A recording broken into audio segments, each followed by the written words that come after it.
Today's video, magluluto tayo ng papaitan.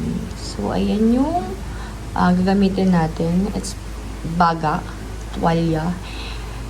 I don't know kung ano yung iba. And then, meron tong magic syrup.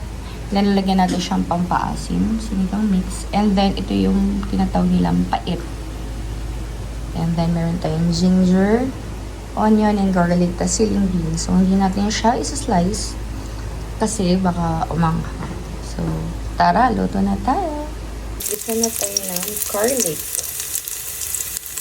Lagyan na natin yung onion. Ito na yung garlic. Next is yung ginger. Ilagyan na din natin. And then, ilagyan na natin yung meat. Igas na natin siya. Then, after, ilagyan na siya ng water. So, ayan, nilagyan ko na siya ng water. Then, pakukuluan natin siya dito sa pressure cooker para lumambot siya. So, it's my first time magluto na itong papaitan. So, let's see kung masarap siya. Lalagyan na natin yung siling green. And then, lalagyan natin siya ng unting pait muna. So, baka sobrahan.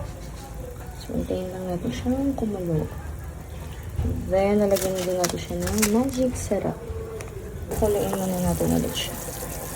Lagyan na natin siya ng sinigang mix. Pero tatansyahin na natin siya. Kasi baka maging sinigang siya. Then, haluin lang ulit. Almost done na siya.